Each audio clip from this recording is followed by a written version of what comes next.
goodness, out of nowhere, it's a Friday edition of the Sportsline podcast here on CHCH. I'm Bubba O'Neill. As many of you do know, sports in Southern Ontario is our focus, and folks, it is hard to argue and fair to say that this region has developed outstanding talent. In today's case, that talent was refined on and now off the football field. Coming out of John F. Ross Collegiate in the city of Guelph, a prospect emerged, and following a 5-year career as a member of the Guelph Griffins, Justin Dunk made his mark as one of the best quarterbacks in OUA history. His superior knowledge of the game led him to media opportunities, and after developing those skills and following the right guidance on a national and local level, Dunk is now, in my opinion, the preeminent newsbreaker in the Canadian football business. Justin Dunk, good to see you. Always a pleasure and always fun. I'm loving that smile. Let's go, baby. Dude, you're giving me the feels, though, with that resume and that lead-in, my man. You've been such a huge factor in me developing in this career, so happy to sit down and chop it up with you. Yeah, I tell you, and it's been a wonderful sort of progression for you, and for someone like myself, a little older, to see people like yourself absorb knowledge, ask questions, and show that keen interest, which I've always identified with you, and I've always said to other people that it's like, Justin's always asking questions. He's always wanting to learn, and I think that's a big key to your success, which, you know, sometimes, as you well know, people who play football or play sports at all levels, really, and even the professional level, when they want to make that move to the media, it can be very, very difficult. Definitely, because you want to rely on that knowledge that you had from football, but in actuality, to be a really good reporter, as you know, you need to ask questions, and that's why I was so curious, especially coming here, getting to learn different other sports, but more so the TV side of it, and being an anchor and being a reporter, and, you know, asking you probably too many questions and having long chats with you and other colleagues around media as well. You know, Rash Madani has been a guy that's been very strong in terms of helping me understand how to go about building relationships and being a newsbreaker. And you go all the way back to the start, Darren Stevenson, who used to be at CTV, but after some of the Bell Media cuts, started 519 Sports Online, which is something that he's passionate about, and he showed me that right from the jump. He used to come to University of Guelph football practices. I was like, you know, I'm probably not going to play football for the rest of my life, so I should check out this media thing. I went and shadowed him, and, you know, in a long-winded way, and you laid it out there in the bio, and I appreciate that. Ended up kind of to where I am now. But continually, you have to, I think, be curious and ask questions if you want to be a really good reporter. Before we get into all kinds of stuff here, I wanted to be known that I wanted to have you in as one of my first week guys because of the relationship that we've built and the appreciation I do have for you. But you couldn't come because there was an injury. I don't want to embarrass you, but you're looking much better there. What happened? Oh, dude, it is way better. I mean, this timeline's been stuck in my head for a while. So just before Christmas, you know, I'm thinking, like, I like to snowboard, obviously, right? And I usually like to go and do that at West. So I'm like, you know, there's a weekend here where I can fit this in just before the holidays, can go get some rips in before a couple boys' trips in the new year. And literally the first run of the day, I'm feeling really good on my board. First time, you know, obviously since the last season, do a couple little ollies, they would call them. And the second ollie, I'm going a little faster, I guess, than I anticipated. And my buddy Andrew Crosby is a former University of Guelph offensive lineman. Probably should play in the CFL. But anyways, that's a story for another day. I'm trying to look back at him on the hill at Lake Louise, and I think I got my body twisted around. And then all of a sudden, I felt like I went into shock, and I was at the Vegas Sphere at a rock concert of all places. Like, this is just going on in my mind. Right.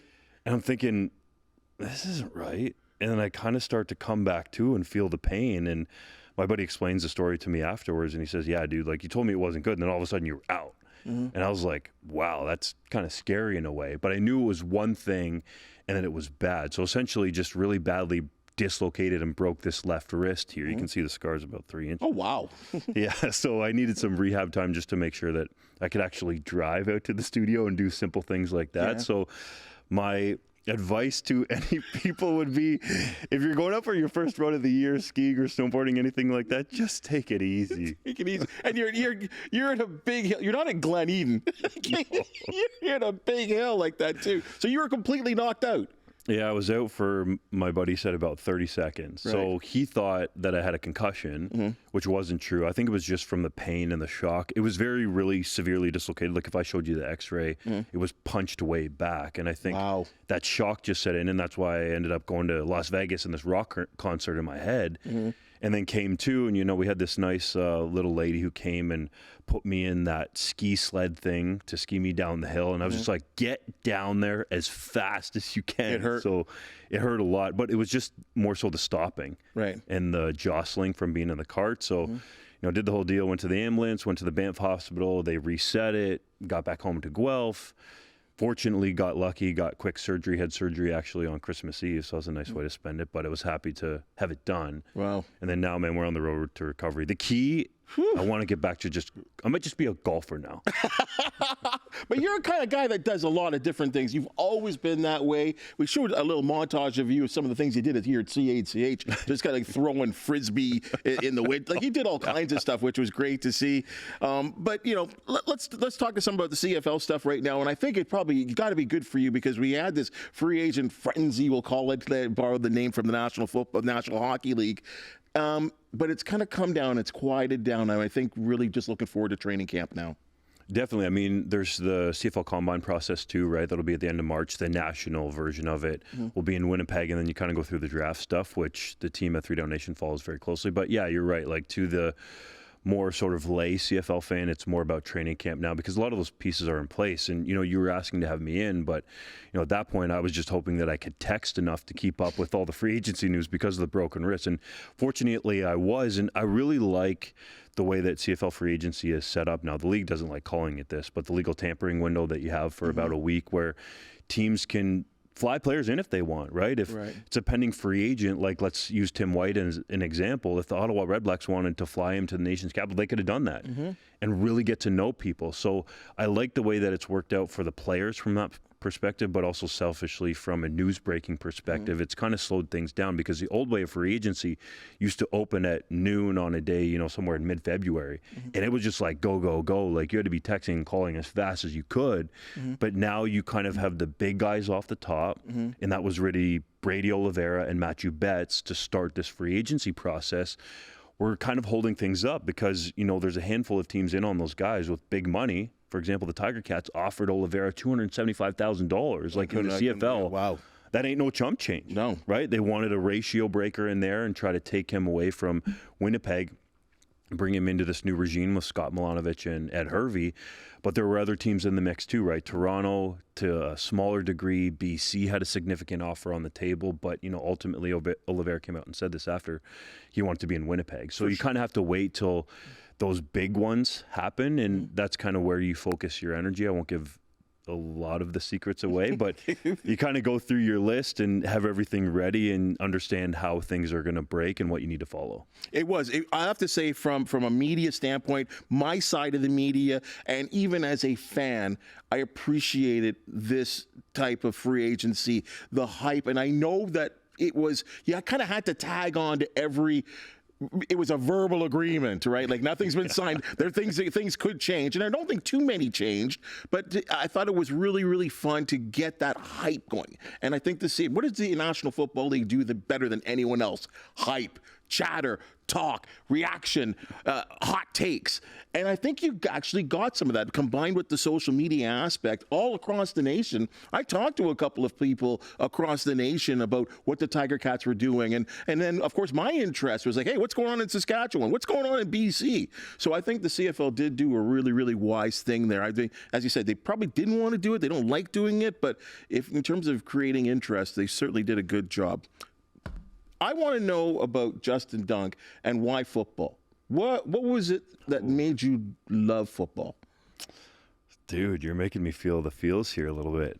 I'd have to go back to when I was in grade school at Ponsonby, which is just a little town just outside of Guelph, essentially. And one of my best buddies at that time, Jesse Bellamy, had a touch team that he was playing on locally. It was actually, the league was run out of Guelph, and we would play in the schoolyard all the time. And I think I was drawn to the team aspect of it and how different it was from, I played baseball as a little kid. I played soccer, and soccer kind of just got boring from the sense that, my brother and I, Adam Dunk, he was a great linebacker, played with me at the University of Guelph as well. Could have played in the CFL, but really liked the farming life, so went back and did that. We got bored of soccer because we were just dominating teams.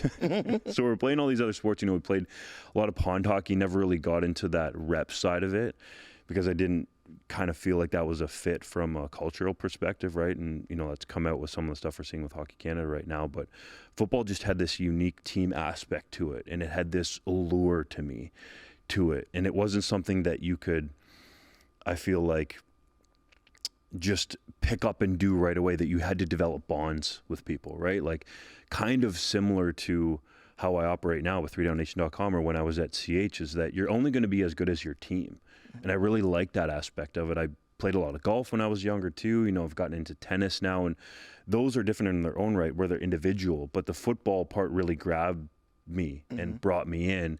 So I credit Jesse Bellamy and his dad, Rick Bellamy, for developing that love and passion. And Rick was an old school guy, ran his construction company at a really high level, still has it. And Jesse's gone back and gone in that now. And Jesse went on to play at the time, it was the University of Western Ontario. Now it's Western Ontario. Played with Michael Fauld. So we were playing against each other, right, which was kind of funny, but he got me into that, right? And I don't think he knew how he changed my life and how his dad changed my life, because they showed me from a sporting perspective how to go after something. I knew that from a work ethic perspective because I grew up on a family farm just outside of Guelph, just beyond Guelph Lake there, Dunk Farms Limited.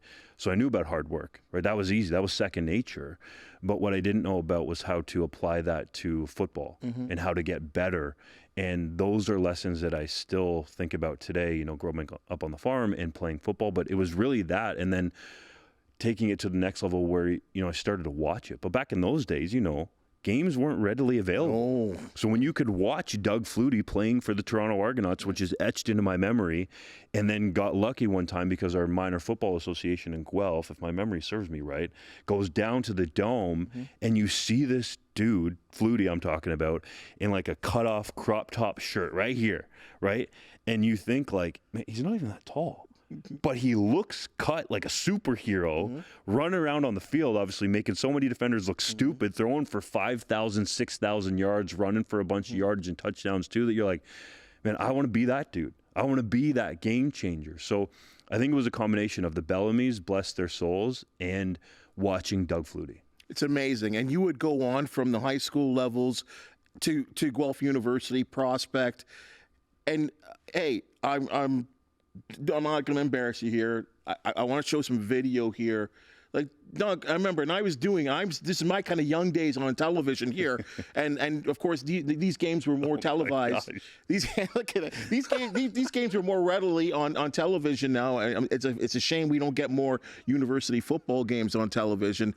But I just remember going, this guy is like a Michael Vick. Like I'm not trying to embarrass you, but look at the visuals that we're putting on here. Like, you did some really, really magical things with your legs and your arms. You were a good quarterback. What do you attest that to? And I hear you were a good leader too.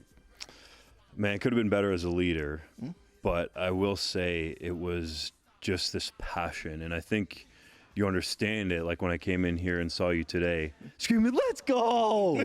Like, just be excited about what you're doing. And I think being a good quarterback came from a couple of different things. Number one was honestly Rick Bellamy, and sort of, drilling that in my head that if you want to play quarterback, you're the guy that touches the ball every single play. And when it was touch football and we started at that, you're throwing every down, right? So the offense relies on you completing passes and being successful. And yes, you could still run and touch in those days, and you can run and tackle, but the offense relies on you every single play to make a smart decision. So it was the Bellamys. And then when I was in high school, you mentioned at John F. Ross, Michael Fauld was there before me, who had gone on after high school to play at St. Andrews College. Won, I think it was a Golden Horseshoe Bowl down at Skydome with, our mutual media colleague Donovan Bennett at the time. Went to the University of Toledo, backed up Bruce Gradkowski, who was in the NFL for a while. Then came to Western University and had a great career there, obviously. And I remember watching him through the fence at John F. Ross when I was in grade 7 and 8 at King George, and thinking like, I want to be that guy. And I can be that guy. And then going to see the steps that he went through and following his career showed me that, this is actually possible to be a kid from a small town, because I wasn't raised in the city of Guelph. I was raised outside in a town called Guelph Nickel Township. Not a lot of people know, but it's tiny, right? So literally small town.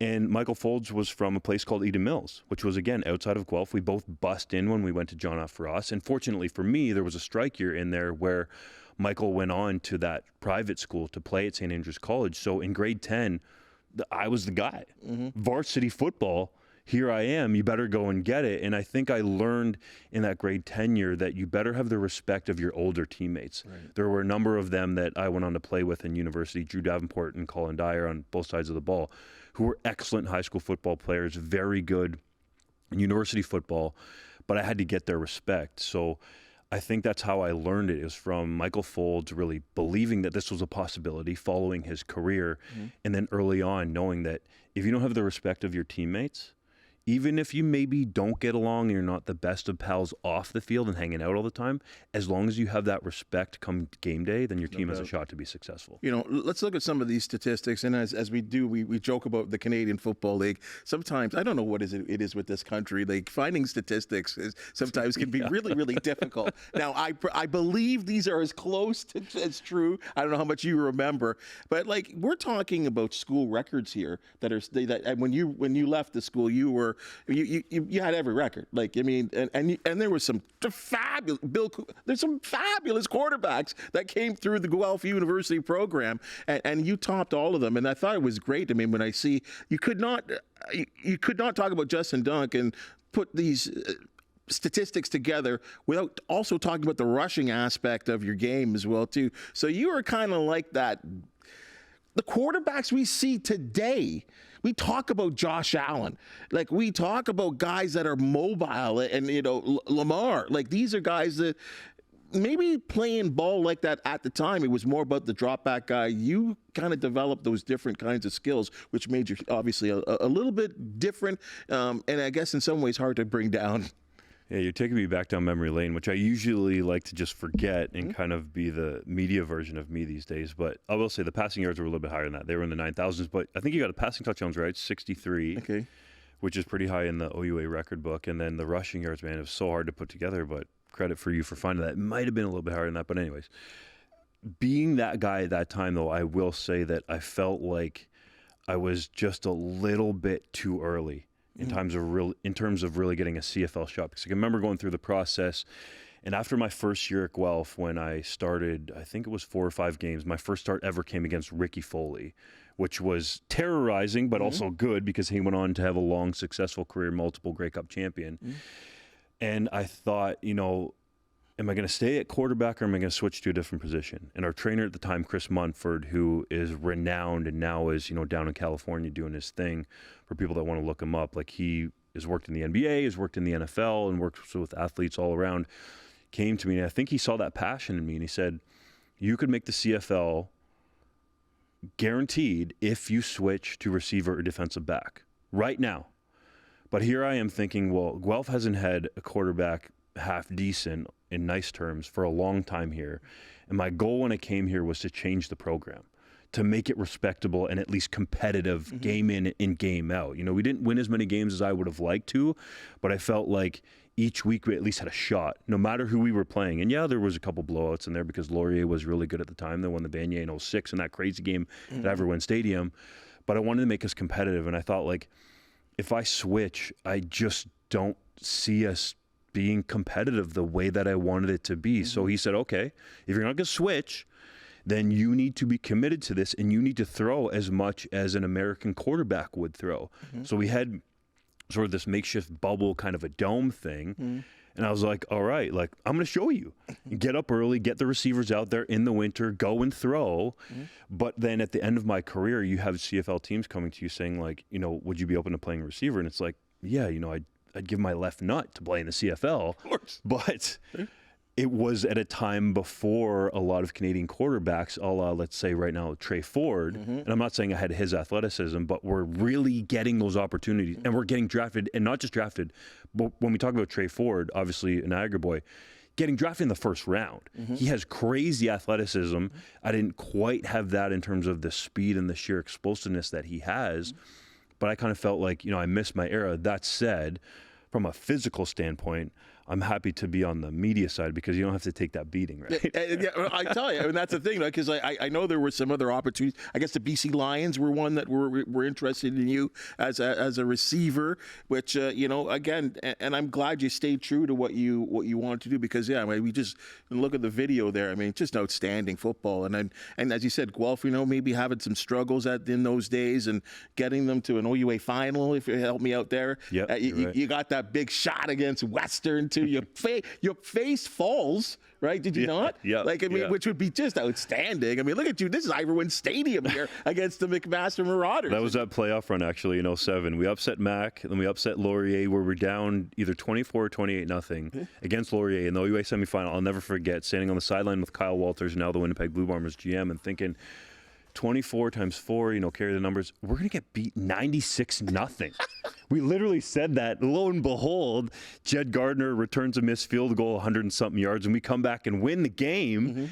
And my media colleague now, Andy Beckler, who's actually the SID at the University of Guelph, always said, you ended our run of going to Yates Cups. He's like, we just suited up every year, and we thought we would go to the Yates Cup. But I ended his career, and he'll never let me live that down. But that game in 2007, Yates Cup at Guelph, packed house, Alumni Stadium, thousands of fans there, right? I'll never forget it.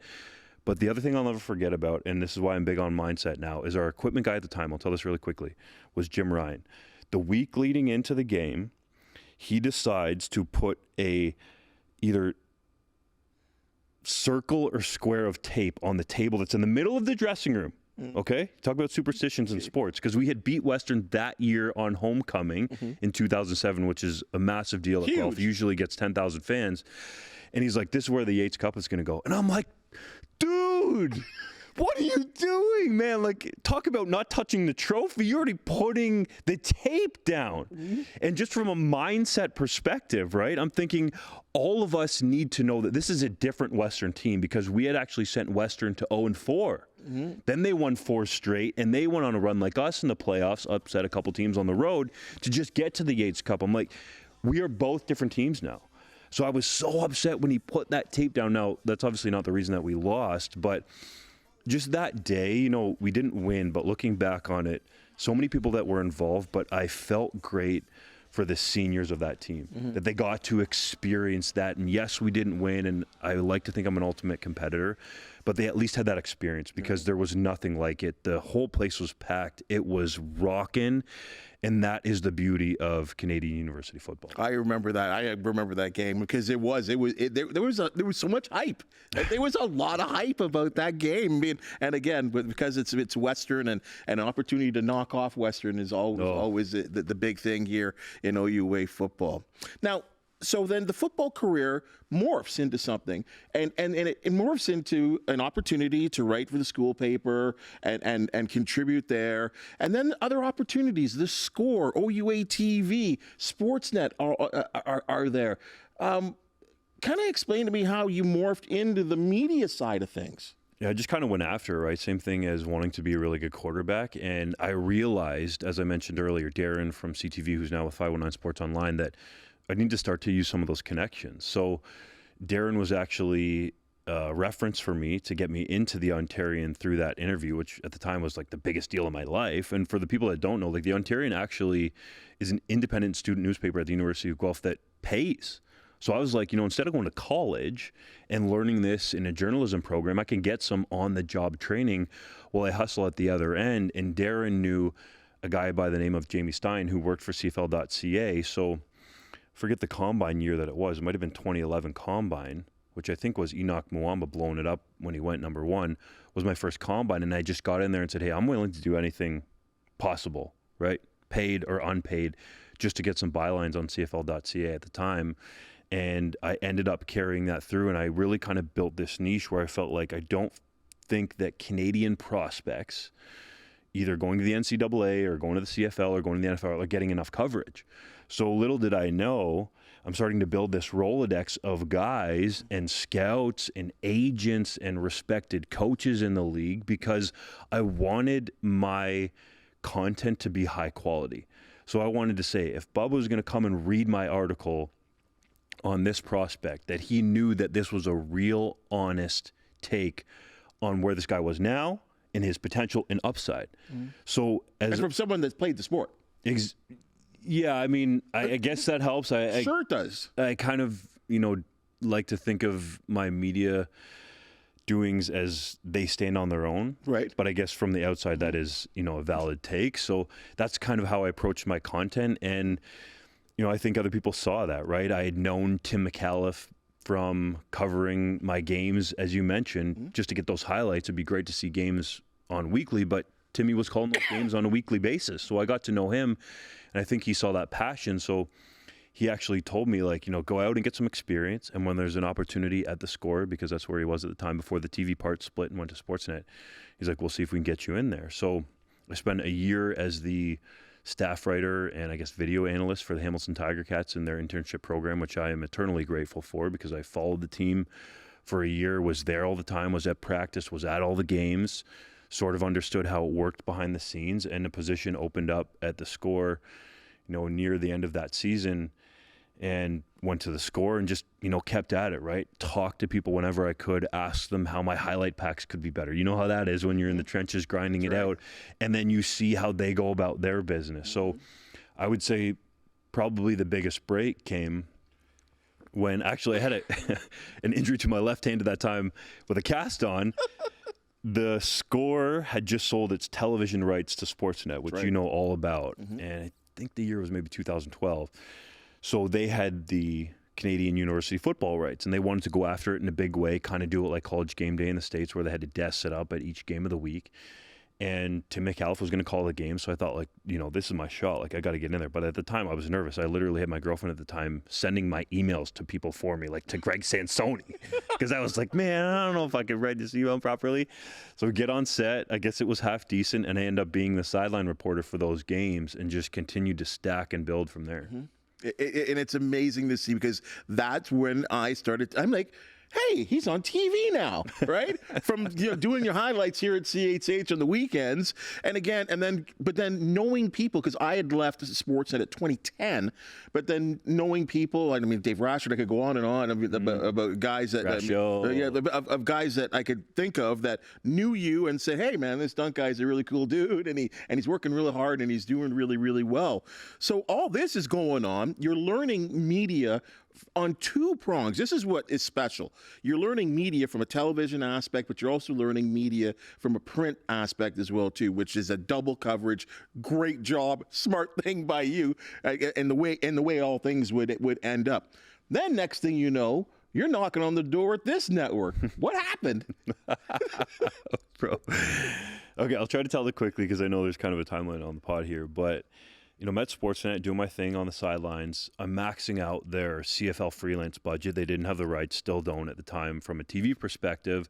And I was doing some NFL stuff too, did a little bit of Bills stuff and, some of the Canadians going to the NFL and going to the Combine, like a Tyler Varga or a Brandon Bridge. Varga was a really big, interesting one to me. He had the same agent at the time as Joe Flacco. Flacco won the Super Bowl. I think it was in 2012.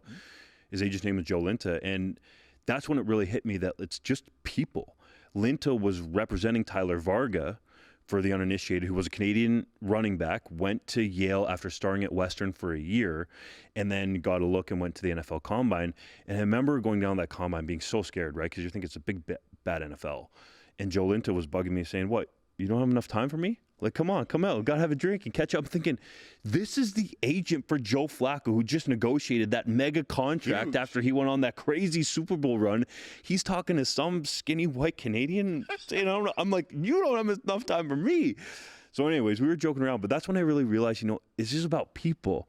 So I started to kind of fill up my Rolodex, and I was tweeting out CFL news.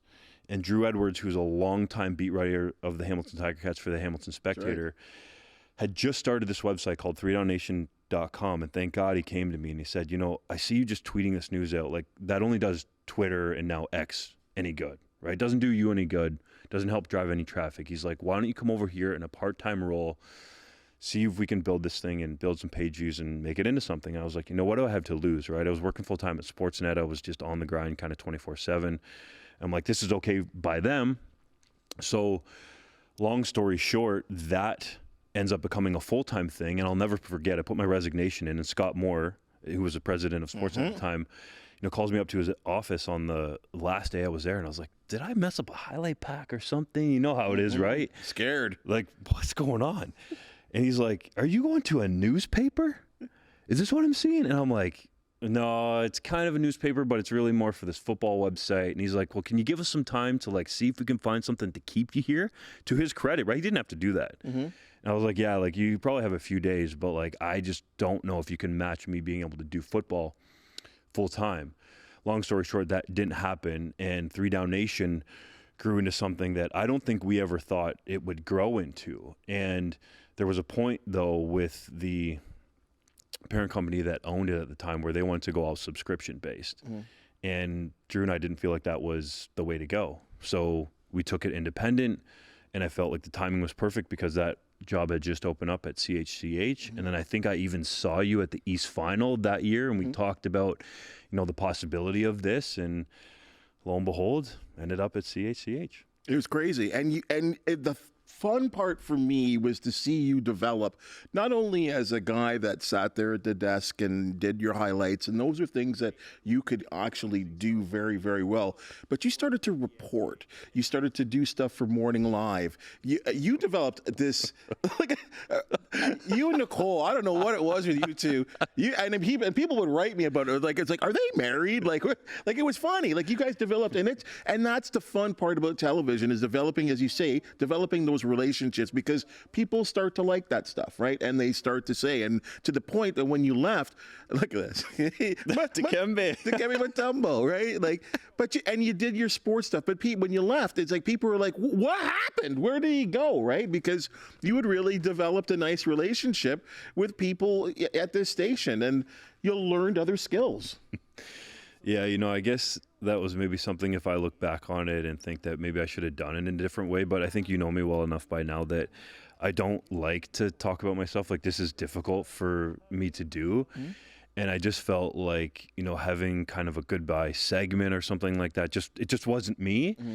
But then I realized that, maybe that wasn't fair to the audience, that me just leaving and going didn't give them a goodbye, because I would literally have people come up to me like all over, dude, like in downtown Toronto, in Guelph, in Hamilton, all over the GTHA, I'll say, Greater Toronto Hamilton area. And I started realizing, like, maybe I should have done that, because people were literally asking me, like, were you okay? Were you sick? Is everything good with you? And I was like, yeah, it's all good. I just kind of like to keep that stuff personal. But, I should have given them that goodbye, especially with Nicole, who is very much like me in the sense where she's going to go after it, right? If there's a story, she's going after that as hard and as quickly as she can. And I think we bonded that way. And then we would get, notes on Twitter and social media and emails from people saying, like, they loved the segments where it was us just being creative. And full credit to, the people that were there at the time that were part of the weekend news, because as you know, you're kind of on an island, right? Like, you have the managers that are overseeing this and are checking in on you, but you also have a little bit of creative control. And also with the sports segment, I feel like that's what you allowed me to do and trusted me to do, because I would ask you questions about, can I go and do this feature? And the reason I was sitting there finger wagging with Dikembe Mutombo was because there was a local basketball prospect. What was his name? Cabangeli, yeah, who got drafted by the Clippers. Yeah, he'd just gotten drafted, and I heard about this connection to Dikembe Mutombo, and I thought, like, we got to do the story, man. So you gave me the confidence to go out and go after some of these stories through the years that, I wanted to do. And part of that was from seeing how Nicole went after news stories on the weekend. And you had the confidence in me also to actually push me to go and do this and say, hey, yeah, I trust you, because I know the ownership that you take over sports here for years and decades. And that meant a lot to me in terms of my career and building, because I'll never forget the interview here that you kind of helped me prepare for with Mike Catrice, who's the former news director. And the question he asked me is like, can you read prompter? And in my head, honestly, I was like, man, I can freewheel. I can talk all the time. Reading prompter? What are we talking about reading prompter, bro? Put that stuff in front of me. Of course I can read a prompter. But to him, from a news perspective, that was a big thing, right? So obviously I gave him a decent answer, and that part was easy to me. But the confidence you really helped me develop, especially from a TV perspective. So I appreciate that. Right, man. Like, I mean, you had the willing and the need and the want to do it, and that's why I always told you, if you have a question, just ask me. I don't care. Text me, phone me. I don't care, because I want you to succeed. And I thought there's a person, and I think Mike Catrice obviously saw that too. He wouldn't have hired you if he didn't see that bright light that was burning, and a guy that wanted to succeed and do very well. So I mean, I don't take any, congratulations. You all did it. You did it. You in this business, you work hard. And I know it doesn't happen, especially because we've got all these layoffs and stuff, and media's changing. But I truly do believe people who get after it, like you talk about, the good things happen to. And that's not just in this business, that's anywhere in life, right? So to me, you're a great example. And that's why I thought it was really great to have you here, because I know there's going to be a lot of people that identify you, that watched you in those years at CHCH, that are saying, hey, it's great to see that you've done well and that you're doing well. So let's get to where this it is at 3DownNation, and again, you left because 3DownNation had really taken its next step. And right now, again, as I talk about it, you're breaking news. You are telling news. You are telling people about football and featuring Canadian athletes like we've never seen before. And it's become, I mean, with all due respect to a national network like TSN, you guys are pushing them now. Yeah, we like to think so. I mean, I'm competitive. We've got some other guys there that are full-time with the site, John Hodge and JC Abbott. Hodge is in Winnipeg, JC's in BC, so we kind of have the country covered from that perspective. But, we go after it. And to their credit, those guys have kind of been coming up in their own way, but they've put that work in. So, again, it's hard for me to talk about these things because I want the work to speak for itself. I'm a big fan of, if you have to tell people how good you are at something, you're not that good. Mm-hmm. But to kind of go behind the scenes a little bit, 3DownNation has a very high reputable Google ranking. And that's something that in this day and age, as you know, is very important. And we do drive a lot of traffic. We had over millions of eyeballs last year on the website. That's something that we've had for multiple years now. And those eyeballs and page views are always trending upwards. So we hold ourselves to a very high standard now. But that was what was set in place by Drew Edwards. So the site became something that was a full-time opportunity for me. That was the real reason that I left CHCH. And, I said before, I'd like to keep those things kind of personal. I don't want to tell people, but I feel like that probably bridges a gap for them. And I've been very fortunate of the freedom that it's created for me. I literally just need my phone and a laptop, and I could be anywhere in the world, literally. I mean, time zones notwithstanding, doing this kind of work. So that's been really exciting for me. There's some other projects I've been able to get involved with from a freedom perspective as well. One that is super intriguing that's coming up soon, and everybody's going to be able to go out and see and hopefully gobble up, is an Andrew Harris documentary called Running Back Relentless that I've been a part of. Very passionate to learn that part of the business, right? Because as you know, and you've alluded to, there's TV, there's print, there's reporting, but putting together a documentary to an elite level is something else that is a skill that I at least wanted to look into and try to acquire. So, I'm very thankful for a lot of the people on the way, whether people doubted me, whether people hated me, whether people liked me, whether people thought that I couldn't do something. That fueled me to be able to get to where I am now, where I have this freedom. And that's a lot to do with the Canadian Football League. And a lot of people might say, it's the CFL, and sometimes it's a butt of a lot of jokes. But, this league has been around for a long time, longer than the NFL. And it has a passionate, hardcore following. And I believe, just solely based off the traffic of 3DownNation.com, that it is growing. And I think that the CFL's ownership is in the best spot that arguably it's ever been in, definitely in terms of my time covering the league. So for what this league has provided me in sort of a secondary way, because I'm not obviously working for the league, I'm independent. That's part of the reason why 3DownNation is so good. I'm very thankful. And there are a lot of people around the league, as you know, with the Tiger Cats and the league office and the other franchises that work very hard to keep this thing going. And I'm curious to see where the league overall goes in the future. Well, the future certainly does shine bright. And one last thing before you go, and I know you got all kinds of inside knowledge, and you were obviously watching free agency. It's early right now because so many things can change with training camp. What's your kind of outlook with the Tiger Cats right now, approaching 25 years without a Grey Cup? And you talk about passionate fan bases, but this fan base is reeling. Like, they want a winner right now. And there have been opportunities, as you well know. There have been, like, I think of 4 Grey Cups. Possible to break that slump. Hasn't happened. Changes up top, changes on the field. Your thoughts? I'll say the one most interesting tidbit that I've heard recently and haven't shared anywhere else except for right here, right now, is that Scott Milanovic is very detail-oriented. And I'm not a big proponent of cliches, so I'll give you the example as to what that actually means, right? Because one thing for players, the coaches say, you got to be oriented on the details, right? You got to be on your details. But I've heard that when you're in the building there with Milanovic, every single minute is obviously focused on winning and getting better. And that might be something that people would think, well, yeah, that's what it should be. But it wasn't quite that way before. And I'm only going to give the insight on the Milanovic side. It's like every single minute is scripted out, what you're doing. If you're in a meeting, are you in a workout? Are you in physio or getting rehab, right? Every single minute is accounted for. And I don't think it was quite that way the regime before. And there are a lot of people that will tell you, talking to some of the players, that they like how direct Milanovic has been. And we've seen that from a media perspective too, right? You ask him, who's your starting quarterback going into the year? And he says, Bo Levi Mitchell's job to lose, right?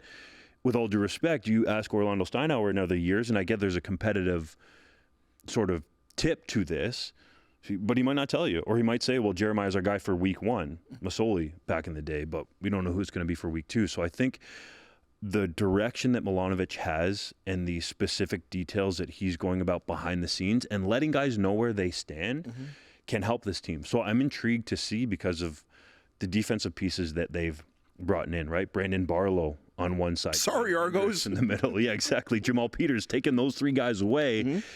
And, people inside the Argos will say, oh, that's fine. The Tiger Cats went and overpaid for some of our guys and took them, and they'll talk about Barlow being a rotational guy and can he be a starter? But he had 9 sacks as a rotational guy. Like, there's some intriguing upside there, which is why the Tiger Cats want to pay him around $200,000 to bring him here. So, all that said, I think the offensive line is solid. There's some playmakers there. Obviously, with James Butler, getting Tim White back, I think, was critical. But it's going to come down to quarterback play and protecting the football. Bo Levi Mitchell knows that. Taylor Powell knows that. And I saw some flashes and some glimpses last year of vintage Bo Levi Mitchell, specifically the Saskatchewan game where it was at Mosaic Stadium. He came in for one drive there, led a touchdown. And then some people were wondering what was going on with the quarterbacks, or was he hurt? He was fine. That was the plan all along. But I was like, that's the Bo that I remember. That drive. So I'm thinking that, especially a couple seam balls, I think there was one in particular, a seam throw, that was like, that's Bo. But I think what a lot of people need to remember with Bo is like that shoulder injury that he sustained in 2019 with Calgary was devastating. And some of these injuries I think that he's had have been fluky. Yes, you need to stay healthy and be on the field, but like the broken leg last year on Ottawa on a kneel down, like that is just something that's a fluke, right? It has nothing to do with how bad he wants this. And even the adductor in Toronto, he's just kind of scrambling in the end zone, lets it fly. He got pushed, and then boom, 4 weeks. Yeah, exactly. So I think, obviously you got to keep him healthy, but Powell's a very young and intriguing prospect. You like him? I really do. I really, really do. And I think Milanovic and the staff there does as well. They still think, there's obviously some things he needs to work on. But I like the ability that he showed to pick up and be comfortable in the Canadian game very quickly, which is something usually most Americans struggled with. Johnny Manziel struggled with that for his whole career up here. So I think Powell sees the field decently well. I would imagine they want to get him to be able to go through some of his progressions, a little bit faster and in the way that Scott Milanovic is going to want. But I like where this team is at from a sort of a directional standpoint under Milanovic and Hervey. And I think that is going to help this roster potentially be successful. I still think there's some question marks there, right? Like, is there another bona fide playmaker in the receiving core other than Tim White?